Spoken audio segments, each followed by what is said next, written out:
Namo Bhagavate Vasudevaya.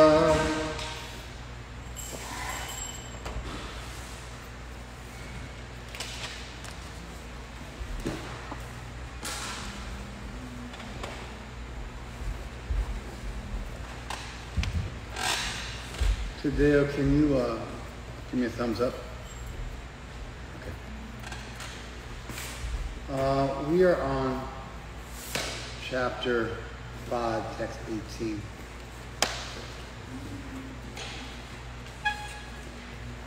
Chapter 5, text 18.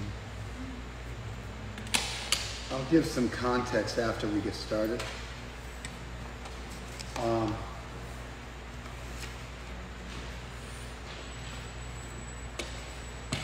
The humble sages, by virtue of true knowledge, see with equal vision a learned and gentle Brahmana, a cow, an elephant, a dog, and a dog eater.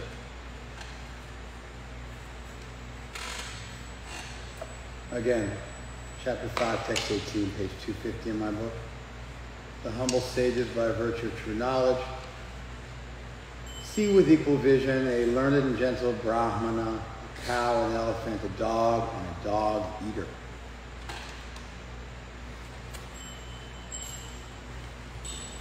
So, right off the bat,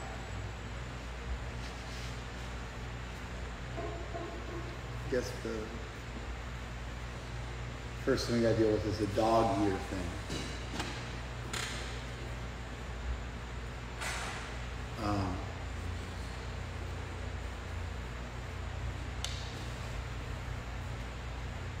Shwapacha literally means a dog cooker. Shwa means dog, pacha means cooker. So if you cook a dog, then you're going to eat a dog. So this referred to dog eating, although dog eating is somewhat socially acceptable in certain parts of Southeast Asia. Maybe even China too, I don't know for sure. Definitely makes the rounds in Cambodia and Laos and Thailand. Occasionally people freak out because they raise dogs and eat them the same way that we eat pigs or chickens. It really grosses out Americans because culturally dogs are not considered to be fit for consumption in this country.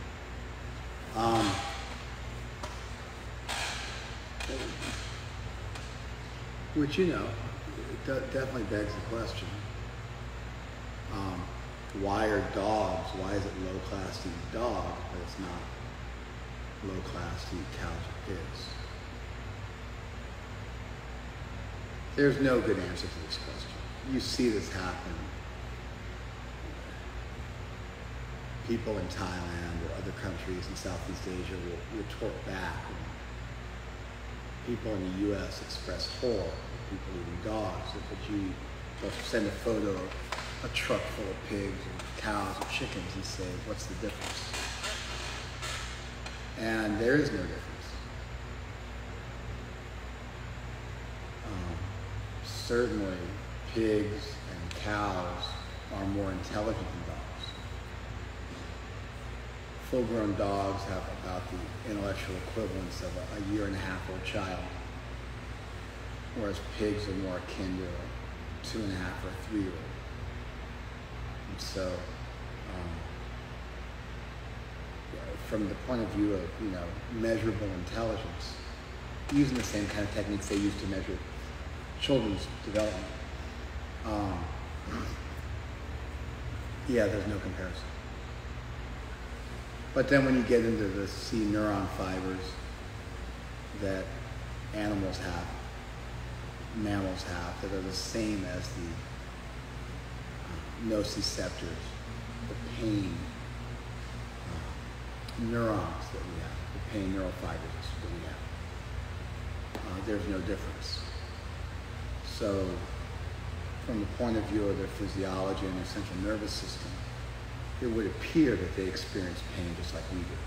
it does bring up the question of other people's minds and how we know that animals experience pain like we do because we can't talk to them. But then how do we know that human beings experience pain like we do, or even that they're conscious like we are? It's only by analogy, because there's no empirical evidence, because you can't know what it's like to be somebody else. So you're always just depending on them reporting back to you. And if you talk to somebody who doesn't speak English, then you got to figure out some other way to measure. And so animals, anatomically, physiologically, and with their central nervous system, and with the particular types of neural fibers that they have, it would appear that both dogs as well as cows as well as pigs experience pain just like we do. It's important when there's this, Karl Popper is famous for the principle of falsifiability in science, which essentially means if you want to prove something's true, then you have to come up with an experiment which at least theoretically could possibly prove that thing false. And so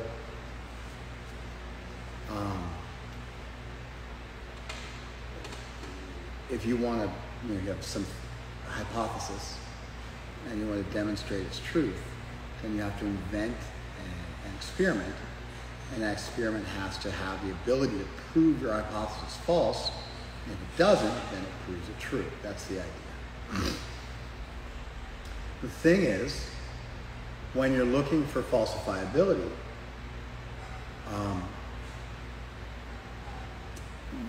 there are some things which just don't lend themselves well to an experiment which involves controlling an environment, controlling the things in the experiment, and then getting a result.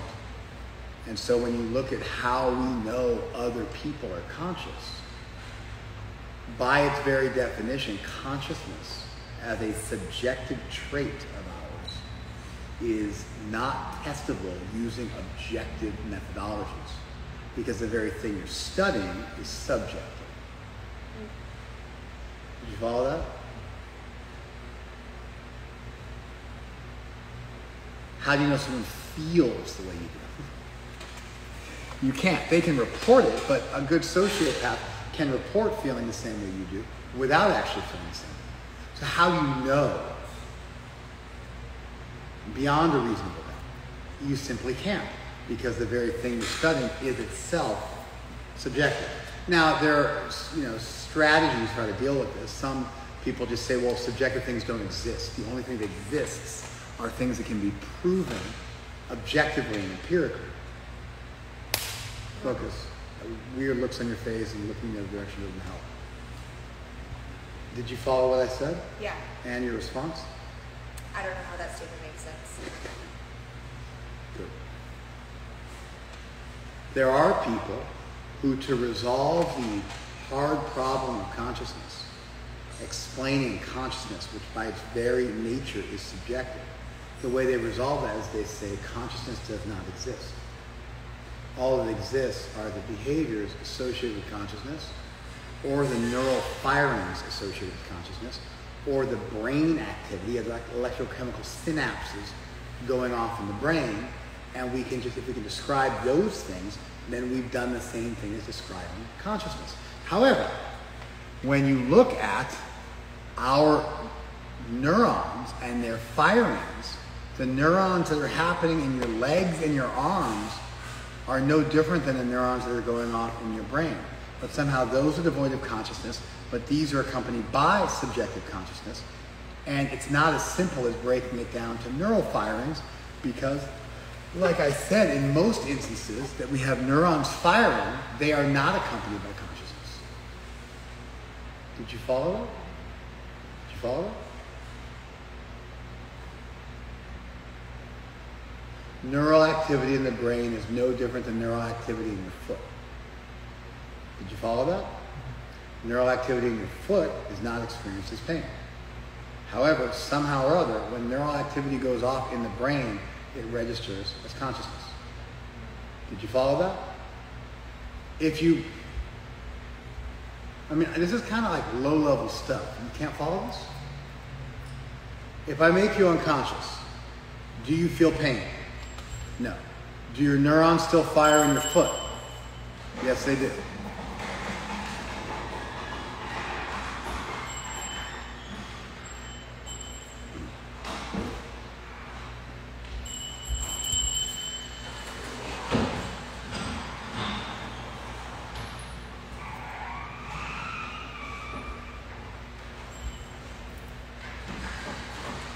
Part of what I do when we start is I make sure you guys are awake. How I make sure that you're awake, because I can't be in your head, is I discuss things that require a little bit of focus, and when you guys have weird reactions, it indicates to me that you're not firing on all cylinders. If I make you unconscious, does that mean that the neural activity in your foot stops? It does not. Do you experience pain? You do not. What does that demonstrate? It demonstrates that neural activity in your foot is not equivalent to pain. Did you follow? Did you follow? However, when I wake you up, then do you experience pain? What does that indicate? Consciousness. Huh? Consciousness. That indicates consciousness, right? Okay. Is the neural activity in your foot different than the neural activity in your brain? No, it is not. Therefore, if you want to dismiss consciousness as being simply reducible to neural activity, you have a problem, because much of our neural activity is unaccompanied by consciousness. Did you follow that today? Easily, right? Darshan, did you follow that? Okay.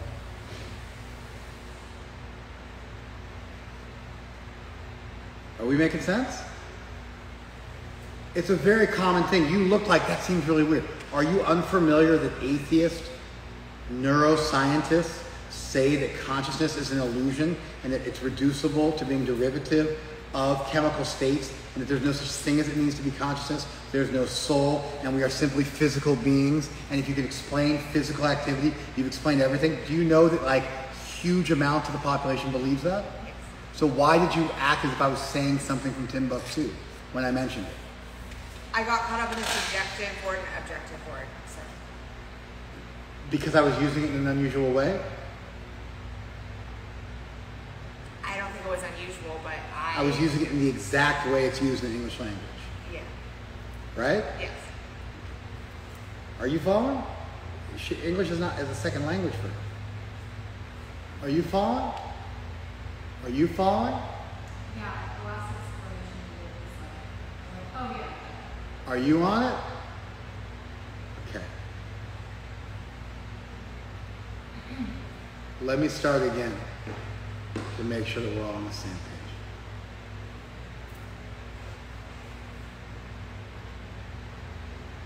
Dog eaters are mentioned here because in Indian society, amongst outcast populations, people ate dogs. We find a similar parallel in the modern age. Every couple of years, somebody freaks out on Instagram because they see a pile of dogs in a truck being taken to a slaughterhouse, and they cannot believe how the savages in Thailand or Southeast Asia live. If you're not living in a cave, you would have seen something about this over the last decade. It comes up every couple of years. Generally speaking, some sophisticated person from that country that's being attacked by Americans who think that they're savages responds back and points out that there's no difference between the animals we eat and the animals they eat. There is no answer for that. In fact, it's even worse. The animals we eat tend to be more sophisticated in terms of their development and their consciousness. How do we know that? Because we subject them to the same kind of tests we subject 2- and 3-year-olds to. But how do we know? You can't know, because consciousness is subjective. That's the word for it. Experience in the first person. Science is good at testing things which are objective. which depend on controlling something and measuring its response. But when the thing you want to measure is the consciousness, the very nature of objective third-party science experiments done at arm's length in a laboratory where you're simply measuring physical responses, they do not exactly tell you whether something's experiencing consciousness. This brings up a larger epistemological problem, namely, how do you study things which are experienced in the first person? How do you subject first-person phenomena to third-person testing? And the simple answer is you cannot. How do we know that people are conscious? Empirically, you can't know. You simply know by analogy. Analogy is a very, very poor form of inference. To take an inference, logic is based on inference. Deductive logic is working from large principles to small principles. Inductive logic is working from small principles to large principles. I taste a drop of water, it's salty, therefore I understand that the ocean is salty. That's inductive inference. Deductive inference is all men are mortal, and Socrates is a man, therefore he's mortal. To take a single example, the single example being what? The single example being what? Yell at me. What? The animal? No. The single example being what? What is the only example you have of consciousness? Self. There you go. To take a single example, namely yourself, and extrapolate that from everybody else in the world, must also be conscious, is to move from a single example to a universal truth. That is very, very poor logic. However, from the point of view of epistemology, there are things that exist that can only be studied by such inference, because the very nature of the thing is it doesn't readily subject itself to objective testing. You can't take a subjective phenomena and make it the subject, for lack of a better term, of objective third-party testing. This is called the hard problem of consciousness. Gave rise to a whole branch of philosophy called phenomenology. It's a big, humongous question.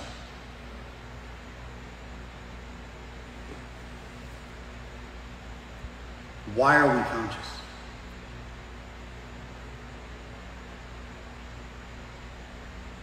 There's another major question. It's really tough to answer. Where did life come from? But somehow people are less worried about that. Because it happened a long time ago. We should be able to recreate life, but we can't. And so we just kind of dropped it. And abiogenesis, which is life from matter, which is kind of a big thing. And for traditional philosophers, was a huge subject. Although it's still, nothing's been proven at all. How do you get DNA?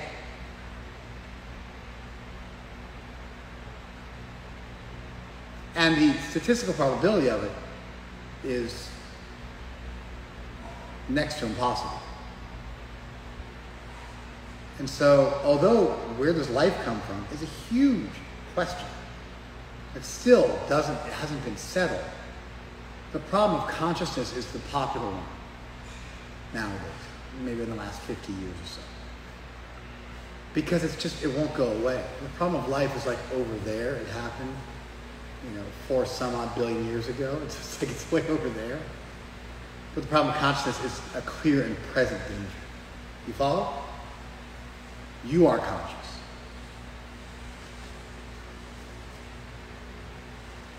For most hardcore atheists, they simply say that consciousness does not really exist.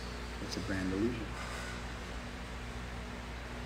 And if we can explain neural activity, we can explain consciousness. However, I just gave a piece of evidence that demonstrates pretty easily that it's not quite as easy as that. We on the same page? All right. So dog cookers were considered to be super low class in the Vedas. So a learned person, a pundit. You guys are all familiar with that term, right? Pundit. A pundit, a learned person, is samadarshina. They see with equal vision. Sama is where you get the word same from. They see the same. They see the same. They see with equal vision. That term, equal vision, was deemed cool enough by some of my friends who were the originators of straight edge music, which is kind of a subgenre of punk, that they made a record label called Equal Vision Records. I believe it still exists. It was quite popular in the mid to late 80s, early 90s. And so Equal Vision Records came from this verse, Prabhupada's translation of this verse. So learned people see with equal vision. What do they see? They see Vidya Vanaya Sampane Brahmane. They see a learned Brahman endowed with culture and humility. So a Brahmana is over here, and a dog eater is over here. They represent two sides of the continuum of the Vedic culture. A learned and gentle priest, and a ruffian who cooks and eats dogs. Of course, our solution to the dog eating thing is that you shouldn't eat any animals. You should cause the least amount of pain possible. Eat lower on the totem pole. Eat animals that don't have central nervous systems, or even better yet, eat plants. Eat plants. Do plants feel pain? Most probably not. Do they want to live? Seems like it. Seems like they try to live. Do they want stuff? Maybe not. That might be a stretch. We don't really see that evidence. They lack neocortexes and other stuff that are pretty important. But at least they feel the least amount of pain. We don't require this to demonstrate that they feel no pain, which again would be impossible to do. But if we can simply demonstrate that they feel the least amount of pain, then for our purposes that demonstrates that you're living as low on the pain pyramid as you possibly can. You're leaving the smallest pain footprint through your diet. So, yeah, that's our solution to that problem. But you've got a dog cooker, which it's not that they just cook dogs and that's like their defining feature. Just like redcoats are British soldiers. And, they wear red coats, but they're also wearing pants and shoes. And they carry guns, and they're fighting for the British Army, and they're human beings. There's all sorts of features, but they're just called by this one thing, just because it just makes it easier. It's the thing that stands out. So the dog cookers were the outcasts of Vedic culture, and the learned and gentle brahmanas were the apex of Vedic culture. And the learned person sees both of them equally. What else does he see equally? He sees Gavi, Hastini, Shuni. Three things. He sees Gava, Shuna, and Hasti. An elephant, a dog, and a cow. They also sort of run the gamut. Dogs in the West are considered to be really cool, almost like non-human persons. But dogs in Vedic culture were kind of like large rats. I was to think about how Indian people today, I don't know, Indian culture back then, although, I do from being immersed in ancient texts. But if I was to like think of like, if I look at the current state of dogs, and also look at how dogs are thought of in ancient texts, I'd say that it would be kind of like a really large rat. Now, of course, a really large rat would be about as dangerous as like a tiger or something like that. So a really large rat would actually scare people tremendously. So not like that. If you saw a 60 or 80 pound rat, people would just run for the hills. It would be, if you imagine how big the teeth would be, it would be like super scary, right? But in terms of like cleanliness and how they're viewed, people don't want dogs around. They don't want to touch dogs. Most dogs in India have the mange where their hair's all deteriorated and they have open sores on their body. And they're not considered to be non-human members of society the same way they are otherwise. So dogs would be kind of on the lower end. Therefore, dog eaters are on the lower end too. And then above dogs would be things like elephants, and above them would be things like cows. And so there's a bit of a hierarchy within animal society in the way it's viewed culturally in the Vedas. No different than the culture we have around animals too. We think cows and pigs and chickens are really low. And then we think cats and dogs are really high. And so we have our own version of it. But what we're really being communicated here is that the learned person sees equally everywhere when looking at human beings, irrespective of their social status and even their behavior, and also when looking at animals, irrespective of their status in the hierarchy. You guys follow this? That's what's communicated by the verse. Let's read it again. The humble sages by virtue of true knowledge see with equal vision a learned and gentle Brahmana, a cow, an elephant, a dog, and a dog.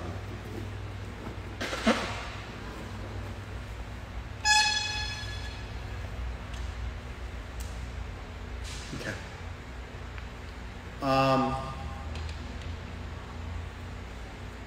Now I feel like we're all firing on cylinders. This verse obviously refers back to the knowledge which was spoken of in such glowing terms in the preceding verses. The knowledge in the preceding verses was glorified as being this incredibly powerful tonic, incredibly medicinal, able to restore one's innate spirituality, able to illuminate everything. And so the effects of that knowledge are being described.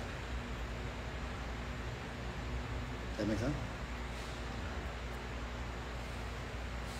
Those whose minds are established in sameness and equanimity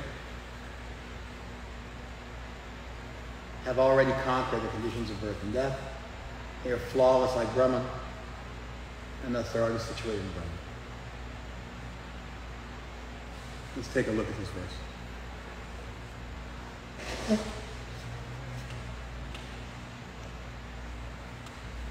Iha eva tai, Gita sarga. In this world, birth and death. Sarga means creation. So birth. But birth automatically entails death. Therefore, sarga, although it means birth, in this context it really means death. Birth and death, the cycle of transmigration, etc. Death has already been conquered by them, even in this world. So in other words, if you are mana sita samya, if your mind is situated in sameness, sama means same, samye means in sameness. If your mind is situated in equanimity, if you're equanimous, if your mind is situated in equalness, if you're deeply immersed in seeing the equality of all life, then that is tantamount or equivalent to already being living. You follow? Nirdosha hi samam Brahma. Brahma is also equal. Spirit is equal. Spirit is free from any defect. Dosha means defect. Nirdosha means no defect. So Brahman, spirit, the word Brahman means spirit. Brahman is faultless and the same everywhere. So what this means is,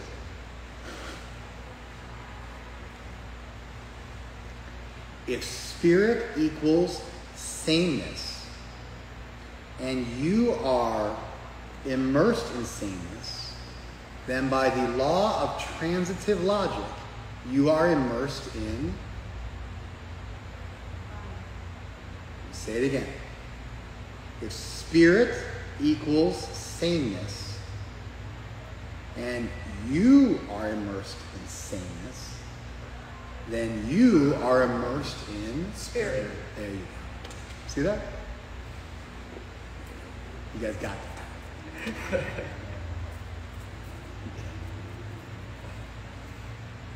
Tasmat Brahmanite stitaha. Therefore, they're situated in Brahman. So it's the same thing. They're situated in sameness. Brahman is sameness. Therefore, they're situated in Brahman. You follow? That little logical switcheroo, that little logical implication. If A equals B and B equals C, therefore A equals C. There you go. That's called transitive logic. It's propositional logic. It's just straight logic.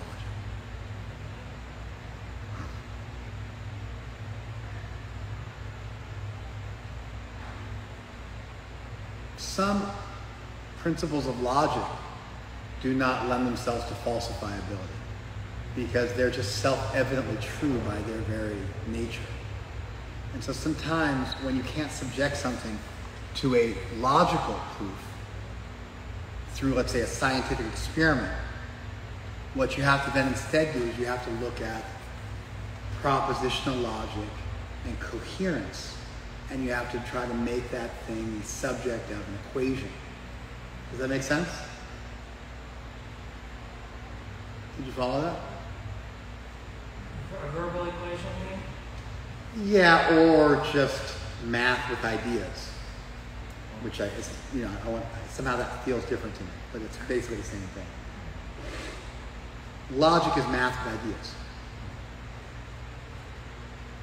And so sometimes when you're looking to demonstrate the veracity or the validity or the reasonableness of a proposition which doesn't lend itself to third-party testing, what you'll do is you'll turn it into an equation, and you'll see if it works from the point of view of logic. Does that make sense?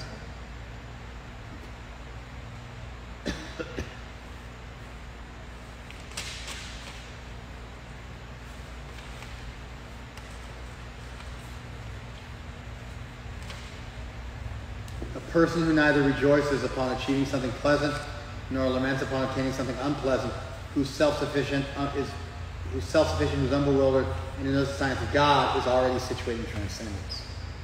You know, these verses end up being both.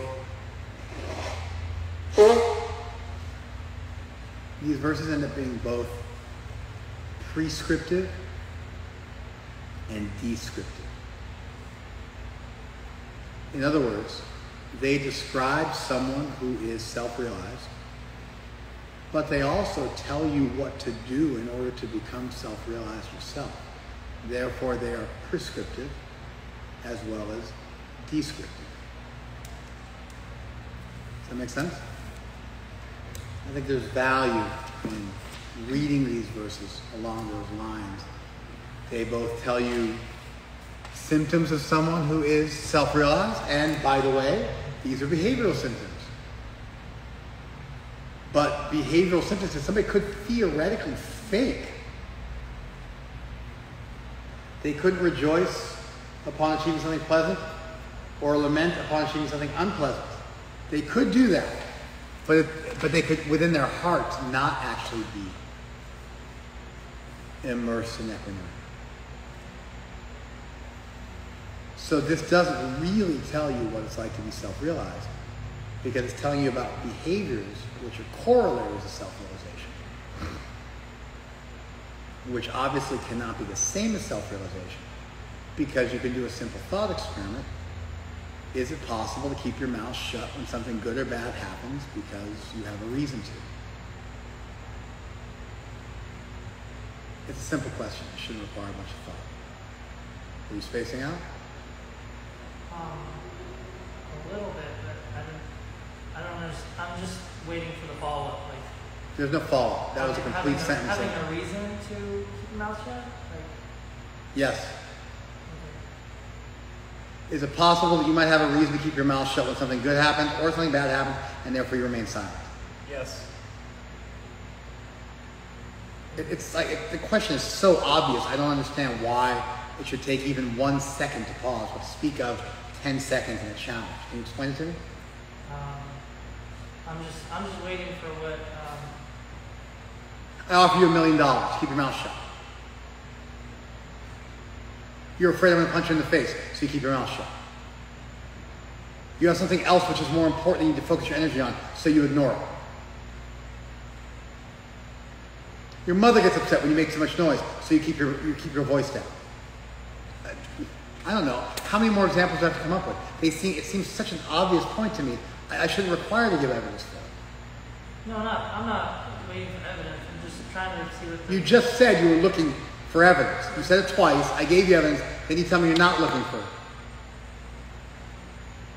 Maybe I did, but I mean, I'm just. You mean maybe you did? I mean, there's a bunch of people here. Yeah, I mean, I'm not keeping a transcript in my mind, but. I am. Okay, but I'm just waiting for what you're trying to say about it. I'm just trying to say that. Okay. Did you follow that? Yeah. Okay. So that's what I'm looking for. I'm moving slowly to make sure you guys follow. If you don't, then I have to stop. Sorry. Just follow. Just follow along. If something doesn't make sense, let me know, bro. Everything making sense? All right.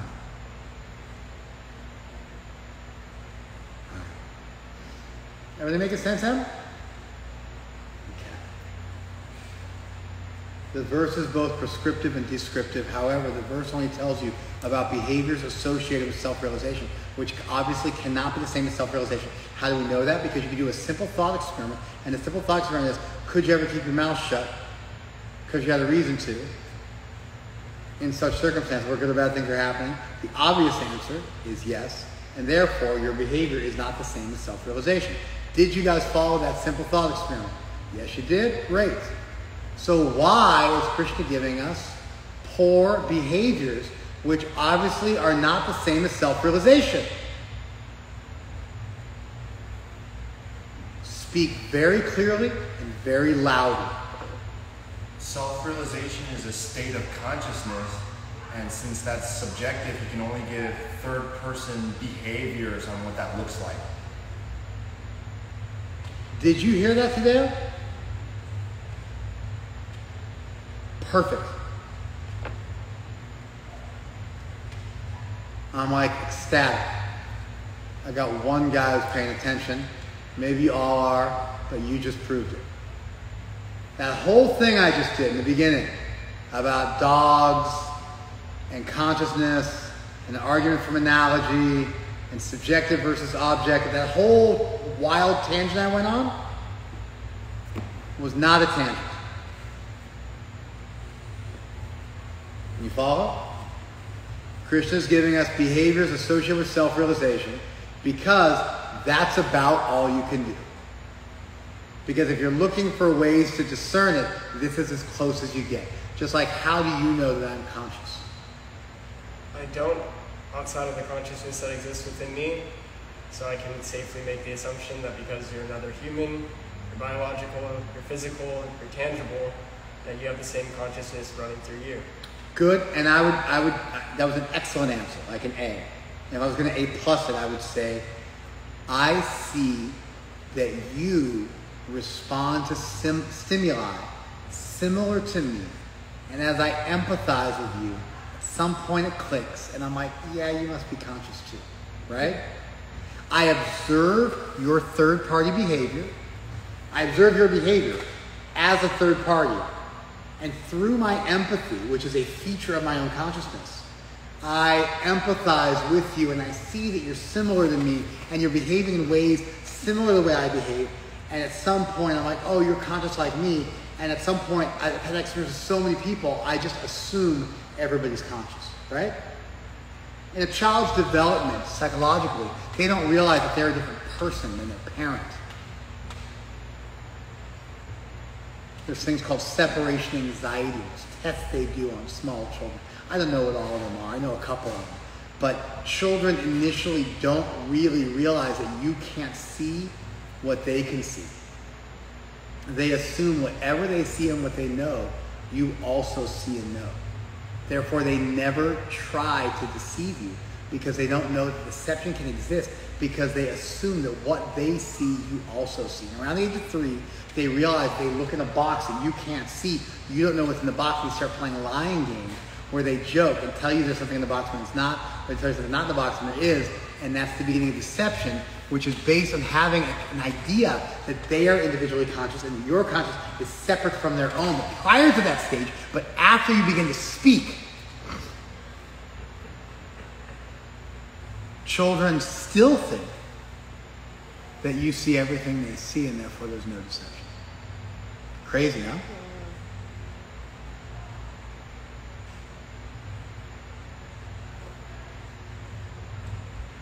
So that's, first of all, it's not antagonistic to your answer. It's not mutually exclusive to your answer. But I think it does add a few bells and whistles and some more teeth to what you said, right? Yes. Okay, excellent. Great. We're on the same page. Good. All right. I got 2 A students in the class, and I got 5 grades to be determined surrounding me. And I got a bunch more online that I cannot possibly test right now. I mean, I could, but to make my point about the objective and subjective of the unfalsifiable experiments, I'm pretending I can't test them. Now, we do get like they're flawless like Brahma. So there is a description of actually what it's like to be immersed in Brahma. But then behaviors associated with that are also there. So Krishna does actually attempt to describe the state, but then he gives us stuff that we can hang our hats on, anchor ourselves to. And those descriptions are both prescriptive and descriptive. Such a liberated person is not attracted to material sense pleasure, but is always in trance, enjoying the pleasure within. In this way, the self-realized person enjoys unlimited happiness, for he concentrates on the Supreme.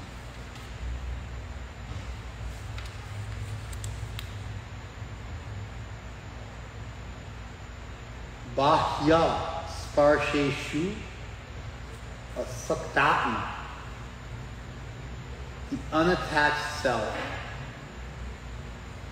The unattached self is unattached towards bahya sparsha. He's unattached to external touching. In other words, touch is used as a catch-all for senses. He's unattached to external sense pleasure. And therefore, Atmani Yat Sukham, that person finds happiness in the self. Sa Brahma Yoga Yuktatma, that person is Brahma Yoga Yuktatma. He's a soul yoked to spirit.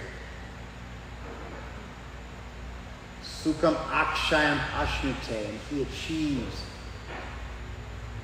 unlimited, absolute happiness.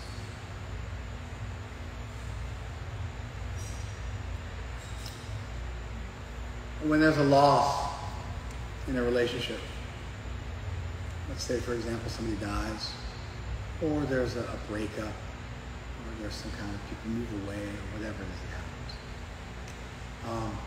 It's found that it's actually healthy to have a grieving period. Were you aware of this? It's healthy to have a grieving period where you allow yourself to feel sad.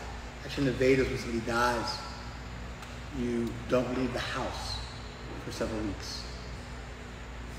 And you eat simply, and you stay in your home and grieve. You don't tie your hair. Women in Vedic culture, in public, they tie their hair.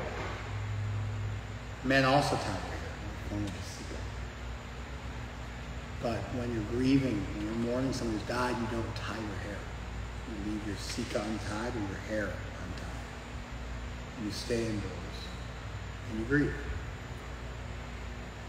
Then you leave, and when you leave, and you perform the rituals to cremate, you cremate quickly, but you perform the ritual to consign the ashes to Ganga and perform the last rites that happen a couple of weeks after the initial last rites. There's several last rites. A couple of weeks later, you do the final one, then you take your bath, you put on clean clothes, new clothes, and you tie your sika or your hair and you go back out in life. Did they physically mandate the grieving process? So just like they put you on a desk if you are involved in an officer-involved shooting in the police. You're not allowed to just go out into active duty. You have to go through some screening and so on and so forth and take a certain amount of time off. In terms of grief counseling,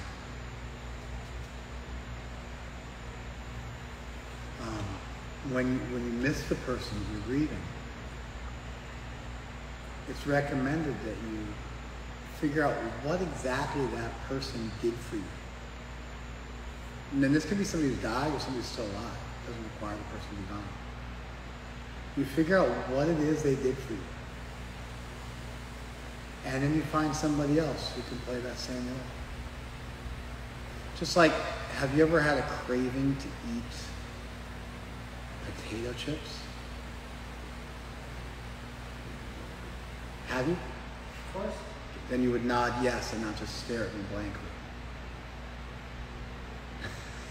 Everybody else nodded at me, and you gave me some kind of Damien in the Omen look. So when I ask a question, I'm a lot more expressive with the mask on. all I need to do is see this, and that works just fine with the mask, brother. All right. A craving for potato chips is really a craving for Emotional release. maybe.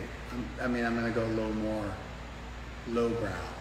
It's a craving for fats and salt. Potato chips have a high fat content because they're fried, and they have a high salt content. If you crave chips and you instead eat some avocado, with some kind of non-sodium seasoning on it, you get the hit and you'll be okay. If you're craving chocolate, and you might be craving theobromine, which is problematic because there's not a lot of foods that have theobromine, but you could also quite easily be craving sugar, in which case you could eat a piece of fruit and that craving would go away. When people want to take drugs or have sex or overeat or get angry, like rage, or gamble, or engage in some other really unhealthy behavior. Not that all sex is unhealthy, but I think most people have an unhealthy relationship with sex, and so I'm throwing it in there. If you're looking to do that coping mechanism activity, and you instead force yourself to look at what's really bugging you, what's really upsetting you, that you have a loved one in the hospital, that you might be losing your job, you have lost your job, whatever it might be, whatever kind of problem, the actual problem you have in life. And you deal with that problem. Your desire to use the unhealthy coping mechanism to escape away from thinking about that problem will disappear. If you do it all the time, the desire to engage in the coping mechanisms just doesn't even occur anymore. You just think about the thing that's actually bothering you that you don't have to run away from. Do you guys follow this? Do you follow this? Similarly, if you miss somebody because they're gone or just because they're gone from your life, what you really miss is what they did for you. And so you can either A, you can find other people to do that same thing for you, or if that thing you were looking for someone external to do for you is not healthy, then you can find a way to get that from yourself.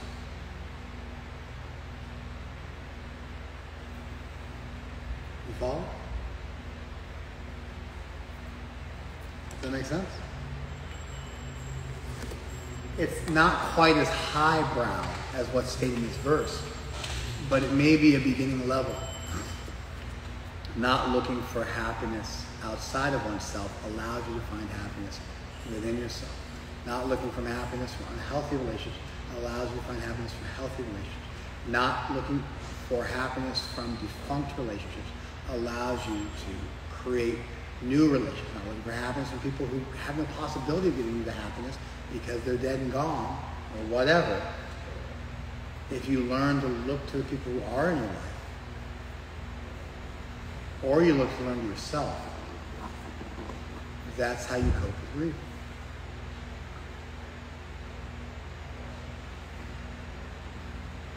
You find a very high level of that here.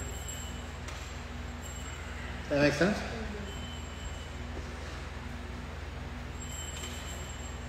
There's just so many things you can't control for. A loved one dies. Somebody who was in your life isn't in your life anymore. You've had to move on. Somebody's moved away. Things change. People change. Stuff goes down. You get sick. You suffer a great reversal which is beyond your power to undo. A grenade explodes and you just have to deal with the fallout. There's no putting everything back in Pandora's box. Pandora doesn't be put back in the box, but all the stuff that got released has to be put back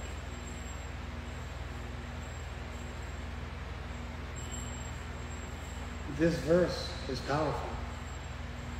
It tells you if you stop looking outside yourself for happiness, you find it within yourself.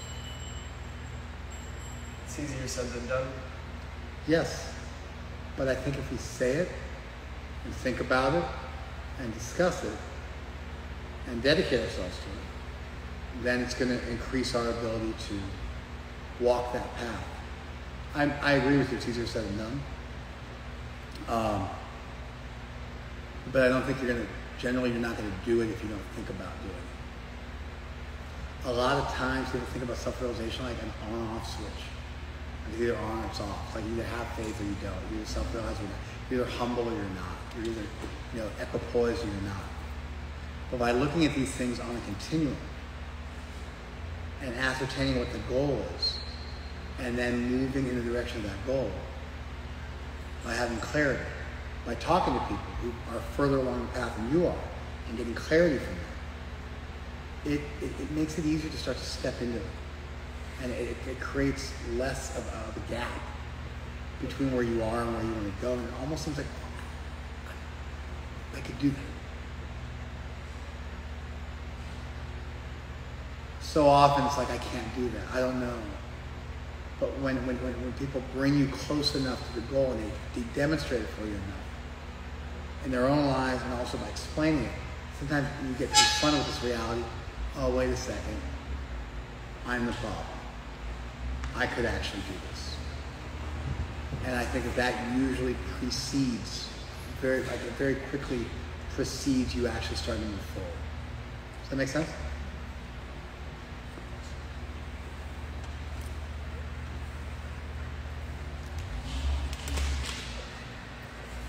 An intelligent person does not take part in the sources of misery, which are due to contact with material senses. Such pleasures have a beginning and an end, and the wise man does not delight in them.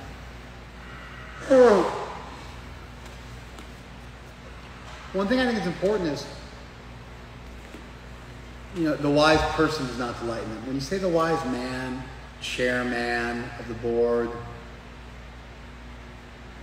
it makes it so that women don't see themselves in those positions. And so I think it's important to try to use gender-neutral language as much as possible. Because, especially in this day and age, it's not always so easy for people to see themselves in certain roles if those roles are defined in masculine terms. Anyway, it's a tangent there. An intelligent person does not take part in the source of misery. So person there is gender neutral, which are due to contact with material senses. Such pleasures have a beginning and an end, and so the wise man, the wise one, does not delight in them. This is